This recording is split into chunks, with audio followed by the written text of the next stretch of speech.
SHAMAN Vision. I'm back at you with another one. This is a topic I've been interested in for a long time.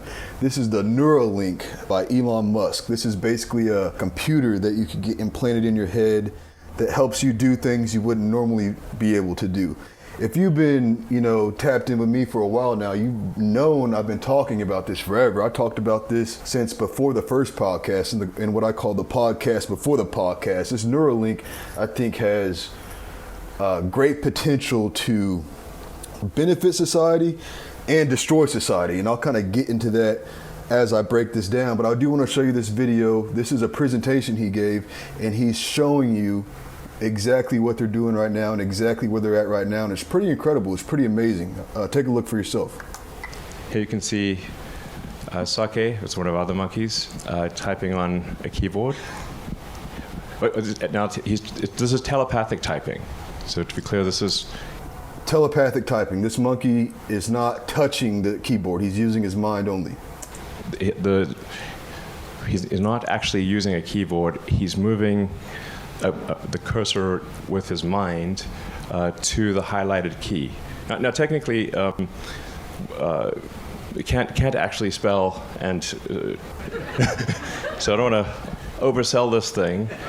But what's really cool here is so basically, where it's at right now is it gives you digital telepathic abilities, right? And this is I want my audience to remember. In this video, this is just the ground level, the base level of where they're at now with the project. In the future, where he wants to take this thing is he wants human beings to be able to compete with artificial intelligence in the future. So this is his attempt at not having AI overrun us. His idea is that we merge with AI, which is a wild idea, and I'll talk more about that later. But this is just the ground level. He has way more ideas for the capabilities of this technology, but this is pretty wild. Telepathic typing, pretty wild. Okay, the monkey is. I'm going to skip around moving the mouse because you guys can watch this video quadriplegic in your own time. Human. You can watch the full thing. He likes. There's a lot of cool stuff. I'm not going to break down everything in this video. I want this to be a fairly never had vision ever. Quick video, but here they're talking about the vision capabilities of it. We believe we can still restore vision. We can stimulate neural activity in the brain by injecting current through every channel. This is important because it allows us to bypass the eye and generate a visual image in the brain directly. In this image, I've highlighted. So they said they're able to bypass the eye and create a visual image in the brain directly. That's important. I'm gonna stop back on that point later. And like I said, go through here and watch the video, the full video, if you want all the technical details. I'm not doing that right now. I'm doing a high level, quick hit video of what's going on. The calcarine sulcus in red in an MRI. Light stimulus will cause modulation of that into visual cortex. With 1,000 electrodes, we might be able to produce an image resembling something that you see there on the right. So our first steps along these dimensions for our device is what we call the N1 implant. It's a size of about a quarter, and it has over 1,000 channels that are capable of recording and stimulating. It's microfabricated on a flexible thin film arrays that we call threads. It's fully implantable and wireless, so no wires, and after the surgery, the implant is under the skin and it is invisible. It also has a battery that you can charge wirelessly, and you can use it at home. For implanting our device safely into the brain, we built a surgical robot that we call the R1 robot. This is a crazy, crazy machine right here. It's pretty wild. It's capable of maneuvering these tiny threads. They're only on the order of few red blood cells wide, and inserting them reliably into a moving brain while avoiding vasculature. So here it is. That's our R1 robot with our patient Alpha, who's lying comfortably on the patient bed. This is what we call the targeting view. So what you're seeing is, this is a picture of our brain proxy. And the pink represents the cortical surface that we want to insert our electrodes into, and the black represents the vasculatures that we want to avoid. So this is another view real quick. On the left is the view of the insertion area, and on the right, what the robot's going to do is it's going to peel the array, the threads one by one from its silicon backing and insert it into the targets that we predetermined in the targeting view. So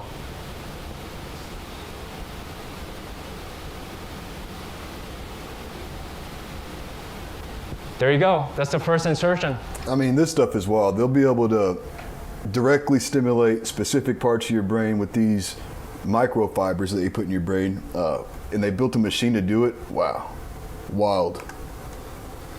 And the third part I'm gonna touch on before I kind of wrap this up is I'm gonna wrap it up with my thoughts on this, because I do have a lot of thoughts on this.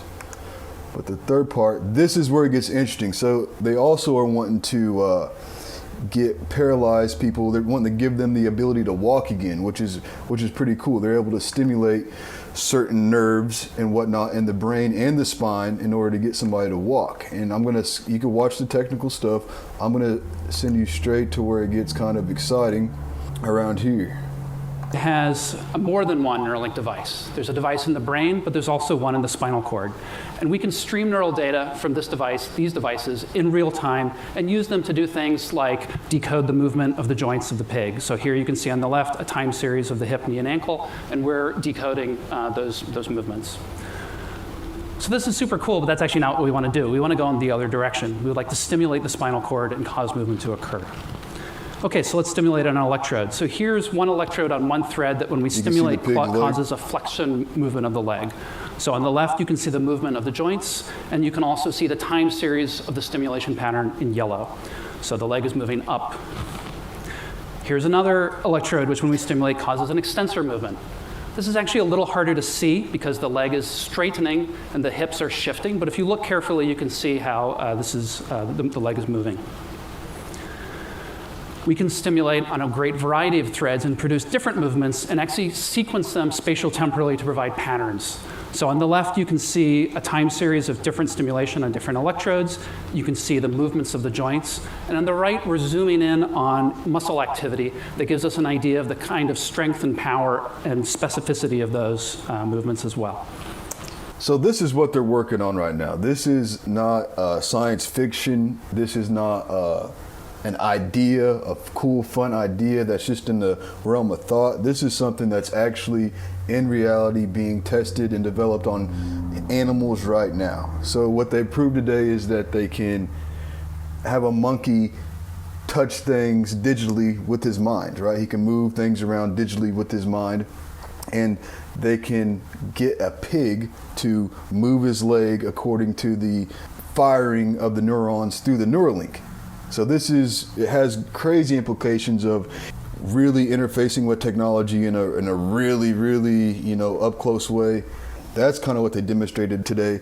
And that all is actually really cool and fun. Let me start on the bright side. If I was blind or if I was paralyzed, I would be, my hand would be up for this. I'd be like, you know what? I'll take a chance. If I could see, if I could walk, it might be worth it, right? It might be worth it, all the crazy implications that this thing has. But I also want to talk about the other side of this. And I actually had a conversation with somebody not too long ago, and we got really deep into the details and the nuances of what this would do to society. And so I was talking, I'm like, man, I'm very wary of this. I'm not going to get no damn chip put in my head without, probably ever, right? Just flat out. I'm not getting any chips put in my head, I'm sorry. But I was talking to this guy, and he was a smart dude, and he was like, yo, sign me up first. I want to be first. And I'm like, wow, that's crazy. What kind of thinking, what kind of train of thought got you there? And he was like, well, it's simple, man. It's going to be the difference between the haves and the have-nots. The people that get this are going to be smarter, they're going to be more productive, and there's not going to be a need for regular humanity. Because the people that have these things will take all the jobs, they will get all the resources and create a real underclass. And I was like, wow, that's a good point. And then it got me thinking of the jab.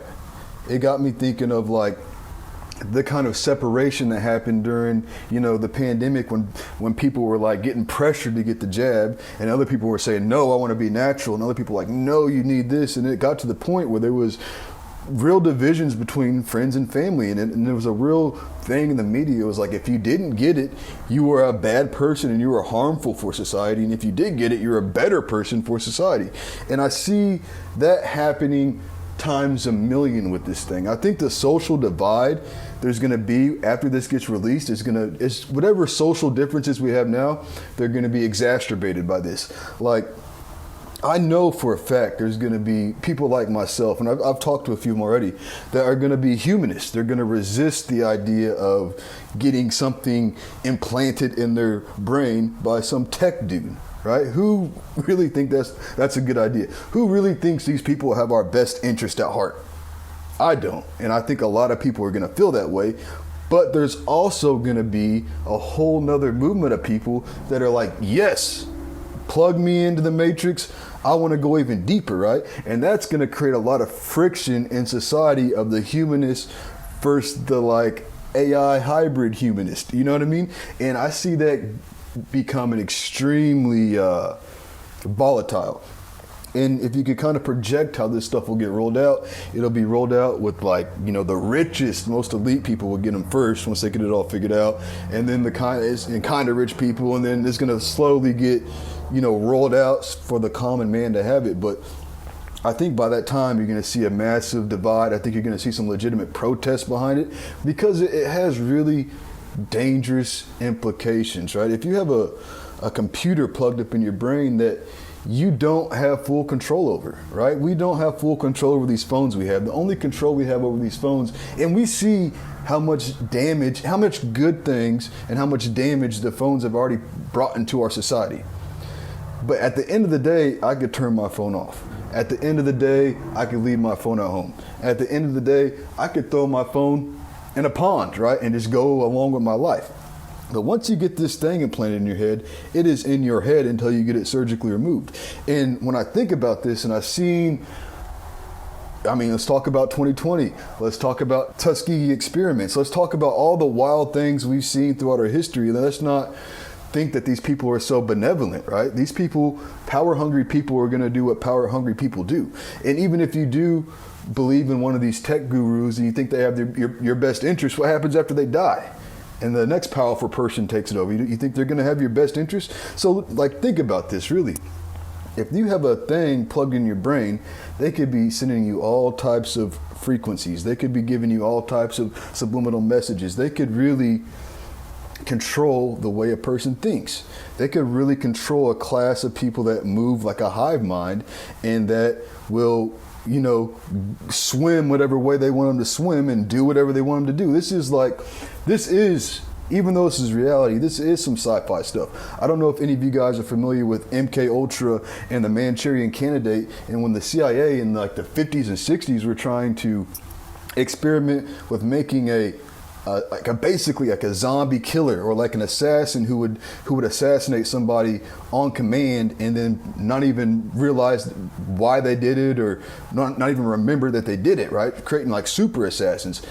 What could you do with this thing? You know what I mean? If you could hijack somebody's brain, you could create a super dangerous person that could do anything and not even know why they're doing it, right? Especially if you got neurons tapped into somebody's brain that controls their muscles, that can control their thoughts. I mean, it's wild. It's wild. And on that kind of subject, hacking. You know people are going to hack these things. I mean, I'm sure the companies that develop them are going to have ways of which they're controlling it for their best interest, and the powerful people are going to use it for their best interest. I'm sure about that. They've always done that, right? But what about just your regular, normal, smart hacker that's just floating around the universe that you never really know these people in the shadows, but they're people that hack crazy businesses all the time. They hack crazy stuff all the time. There's going to be somebody who figures out how to hack one of these NeuraLinks. So now you're just walking around hackable, where somebody could just hack you and no telling what they could do, right, with that type of power. And that goes for the establishment itself, and that just goes down to an individual person of what they could do if they hack into this thing and get control over this thing that's inside your brain. And so this is something that is in reality, it's in development, and people will probably have it in their heads in the next 10 years. So I would like to know your thoughts on this. I would like to know what you think. Are you going to be quick to get one? Are you going to hold off? Let me know in the comments. Peace.